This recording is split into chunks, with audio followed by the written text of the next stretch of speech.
Hola, bon dia. Aquest és el vídeo 05 de les aplicacions de mòbil dedicades al WhatsApp. Avui parlarem d'un sol punt interessant. És els reenviaments repetitius de vídeos o fotos o notícies. A què em refereixo amb això? Senzillament, abans vosaltres podíeu enviar mitjançant el WhatsApp a 15 contactes, tots un darrere l'altre, el mateix vídeo o la mateixa notícia, i reenviar-ho de 15 en 15. Però el WhatsApp ha limitat, sobretot últimament i a partir de la pandèmia, ha limitat enviar-ho a 5 persones. Però és que, a més, ha fet una altra limitació. Ens ha limitat uns enviaments a només una persona. Veureu la diferència. Mireu, quan es troba un reenviat, una cosa que ens ha arribat a nosaltres, una foto, un vídeo, un missatge, que hi ha aquesta senyal de reenviat, nosaltres la podem enviar a 5 persones, de manera que als que els hi arriba, possiblement els hi arribarà encara amb una, o bé amb 2 senyals, 2 fletxes, que hi posarà també reenviat. Però què passa? Aquestes, quan ens arriben d'aquesta manera, podem aconseguir enviar-ho a 5 contactes, mentre que si ho tenim reenviat amb aquesta senyal, és a dir, 2 fletxetes cap a la dreta, ho podem només enviar amb una persona. Què ens passa? Que si fem això, un missatge que el volem enviar a 10 amics, quan és un missatge reenviat múltiple com aquests, ens trobarem que l'haurem de fer un a un. Això ens comportarà feina i al final ens en cansarem. El més normal és que ho puguem fer com a màxim i avui en dia com a mínim a 5 persones.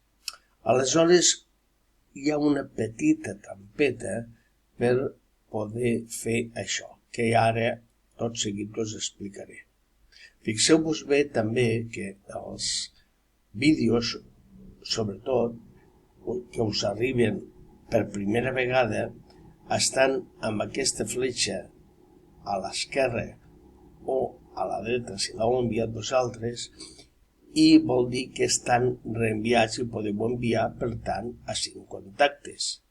Però en el cas de que està doblement reenviat, és a dir, reenviat, que li dic jo, aquesta fletxa que abans teníeu aquí, ara, amb el vídeo nou, no hi és. Us hi podeu fixar vosaltres. L'he marcat a on hauria d'estar i que no hi és. Aleshores, què passa? Que aquest vídeo el podeu enviar a 5 persones i aquest vídeo només el podeu enviar amb una. Què farà això? Que si el volem enviar a moltes persones haurem de fer-ho un a un i per tant ens costarà molt i ens avorrirem al final. Però fixem-nos que hi ha una petita solució. D'igual manera que els missatges, els vídeos i les fotos van així també els missatges de veu vegades i els missatges de textos.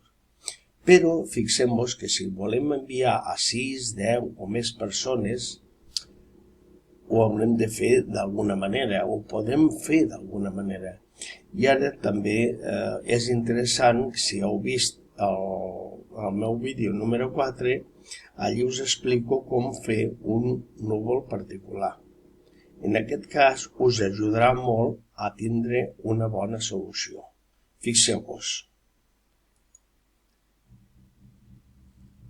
En el cas de que vulgueu enviar un text, un missatge, i us hagi arribat a vosaltres amb la senyal doble de reenviament, Què fareu per enviar-lo com a primera vegada? És molt senzill. Seleccioneu el missatge, però per copiar-lo. És a dir, seleccionar la lletra, no el missatge global, sinó la lletra. Feu l'opció de copiar. Obriu el núvol vostre que us heu fet, i l'enganxeu. D'aquesta manera, el vostre núvol l'haurà rebut com a primer missatge. Al ser un primer missatge, ja el podeu enviar a tantes persones com vulgueu en grups de 5. Si es tracta d'una imatge, fareu el següent. Teniu en compte que a la majoria de nosaltres les imatges ens van a la galeria. Tenim les imatges rebudes per WhatsApp. Compartim amb el núvol o bé amb un primer contacte i li adjuntem aquesta imatge que nosaltres volem des de la galeria. Nosaltres hem rebut d'un altre contacte, s'ha posat a la galeria i ara l'agafem de la galeria i l'enviem per primera vegada. Què passarà a continuació? Que el nostre núvol la rebrà com a primera vegada, una imatge que s'envia per primera vegada, o un vídeo, és igual. Aleshores, a partir d'aquest moment, sempre com a origen el nostre núvol, ho podrem enviar a 10, 20, 30 persones, però en grups de 5 en 5.